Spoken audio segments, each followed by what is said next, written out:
In this video, I'm going to tell you the 5 things that I wish I knew when I first started selling on Amazon FBA. And stay tuned to the end of the video because I'm actually going to reveal a 6th bonus thing that I wish I knew about when I first started. Welcome back to FBA Unfiltered. If you're new to the channel, my name is Taylor and I started selling on Amazon in 2023. I went on to have enough success in my first year to leave my full-time job and to focus on Amazon full-time. I recently partnered with Rami, my former business coach and mentor, to launch this new product on Amazon FBA. So if you want to see behind the scenes how this product actually does in real time, be sure to subscribe and follow along for our updates. But now let's jump into this video and talk about the 5 things that I wish I knew when I first started selling on Amazon.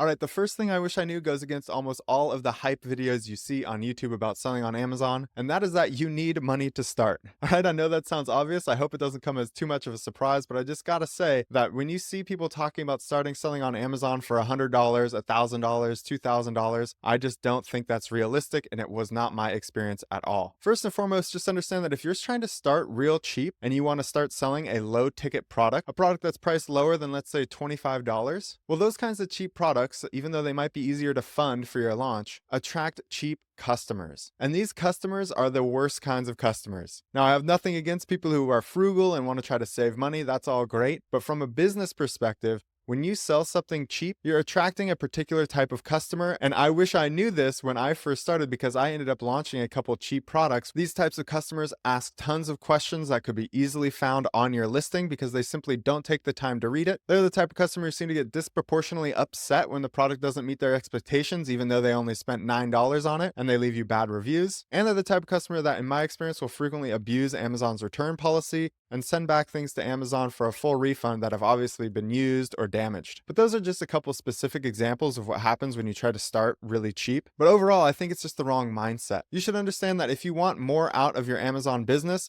you're probably going to have to put more into it to begin with. Not only that, but this real cheap mindset at the beginning compounds some of the other problems that I'm going to talk about next. The second thing that I wish I knew about when I first started selling on Amazon was the cash flow issues that occur when you're selling physical products. There are some technical industry terms for this kind of issue, which is typically referred to as the inventory financing gap. I've thrown this infographic up on the screen so you can see what I'm talking about. And in the top left of this infographic at number 1, you can see that you have to order your product up front, which means cash is flowing out of your business. Then the product is made, it's shipped to you, it finally gets into the warehouse, and then it's finally available to be sold. And you're only going to get that cash flowing into your business once those products actually start being sold to customers. However, you don't want to sell all of your inventory and run out of stock before you place your next order, because this would incur something referred to as stock out costs. Now, again, these are just technical terms, but essentially it just means that you're going to be losing sales because your product is out of stock, customers can't buy it, and there's going to be other opportunity costs as well, such as the effect that this will have on your listing when your sales velocity drops, and then your listing subsequently drops in the rankings on Amazon. So in order to avoid these stock out costs, you're actually going to have to finance another order of inventory before your current inventory runs out. So we're back in this cycle where you're going to have to pay upfront for more inventory, and you're not going to be able to recoup that money until all that inventory is sold. But I think you can see already that you're basically caught behind the loop in what can become a very vicious cycle. Now, there are definitely ways to work around this. You can negotiate different terms with your manufacturer, such as net 30 payments, where you don't have to pay them until 30 days after your inventory is delivered. And you can also mitigate some of this by focusing on selling products that have a very high ROI, or return on investment, so that you're recouping more of that initial inventory investment earlier in this cycle and you don't get caught behind the curve. But any way you cut it, you're definitely going to have to keep an eye out for these kinds of costs, and it's something that I wish I'd understood better when I first started selling. This also obviously ties into the first point, which is you need to have these funds on hand, especially for your second order. I don't think that it's realistic to expect that you've made all of your money back and have all the money available to purchase your second inventory order just from the proceeds you've got from your first supply run. So essentially that money for the second order has to be budgeted in to your startup costs, which can raise them significantly. The third thing that I wish I knew about when I first started selling on Amazon is Amazon's deferred transactions hold. Again, this is going to relate to the other 2 points that I just made, but essentially Amazon is going to withhold a certain portion of your funds, a certain portion of your proceeds and sales revenue. They're going to hold that from you and not pay it out for a certain amount of time after you've made those sales. As you can see here, this used to be something called the account level reserve, but now Amazon has switched and is calling this deferred transactions. Now, there is a good reason for this. It's not just Amazon being mean. They're actually making sure that you have the money on hand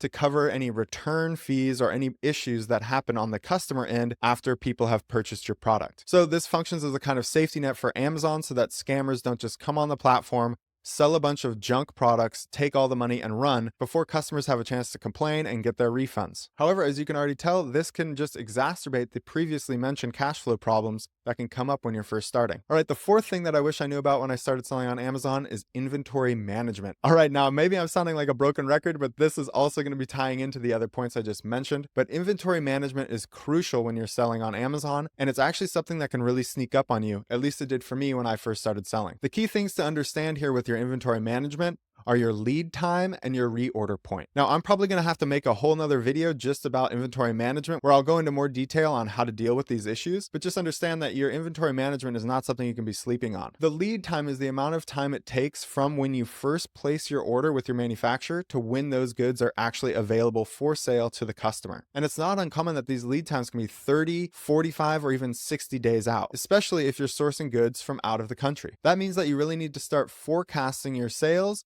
and anticipating when you're going to need to replace your next manufacturer order well in advance so that you avoid going out of stock. The fifth thing that I wish I knew more about when I first started selling on Amazon was dealing with Amazon seller support. Now, I know seller support catches a lot of flack, but for me, what was particularly annoying is what seems to me to be algorithmic issues. So what I mean is Amazon's constantly scanning listings on its platform with an algorithm that will just automatically flag listings that it thinks are in violation. In this sense, Amazon is kind of like a shoot first, ask questions later, because they'll just flag your listing and then you have to arbitrate it with seller support to get the listing relisted or to deal with the issue. The thing is, Amazon is constantly updating these algorithms, and so these flags can just seem to come out of nowhere on perfectly healthy listings that you've had no issues with in the past. I'll give you one specific example which has annoyed me a few times now, which is that for some reason, Amazon's algorithm thinks that one of my listings uses small batteries that children could choke on. Now, the product in question does not use batteries at all. It's not even an electronic product. So this is a super frustrating thing for me to run into, and it's annoying to try to explain to seller support that essentially the algorithm just made a total mistake. It has nothing to do with your listing, and to work with them over the course of a week or so in order to actually get your listing restored. Now, despite how frustrating all this can be, I've really learned that you cannot take that frustration out on the seller support employees. It really doesn't do you any good to get mad or frustrated with seller support. Even though all this stuff might seem ridiculous, you really have to work with them and keep a level head and just go through the process. In my case, what that frequently means is that I just keep calling Amazon seller support about the same issue until I actually get in touch with a representative who understands my issue and can actually help me. All right, and for a bonus, there's a sixth thing that I wish I knew about when I first started selling on Amazon, and that is that you can actually sell your Amazon business. Now, this is probably super obvious to a lot of people, but I don't know why. For some reason, this just didn't cross my radar when I first started. However, as you can see here, there are entire brokerage businesses that exist solely to help broker these sales between e-commerce business owners and potential buyers. One of these companies is called Empire Flippers, and I've shared a screenshot here of some of their new listings, and you can see both of these listings are Amazon FBA accounts. However, this is the kind of thing that if you want to do, you should plan for from the beginning. Again, if you see here, there are two FBA accounts for sale, but with wildly different multiples. This multiple here has to do with how they evaluate your business, but the multiple is referring to your monthly profit. Now, you can see here on this listing up top, it has a much higher multiple. There are a few reasons for this. One is simply the fact that it's doing more monthly profit. That factors in. But another thing here is that you can see that this product is likely a consumable product. They're cleaning supplies which probably run out and that people reorder. Versus the listing beneath it, which is also an FBA account, which appear to be seasonal gift items. So essentially the exact opposite. Not only are these products not consumable, they're not reused, they don't have monthly repeat customers, but they don't even make consistent sales throughout the year. They're seasonally based. So again, like I said, if you're interested in someday selling your Amazon account, you should plan for that exit from the beginning, not only when it comes to logistical and operational things like outsourcing certain parts of your business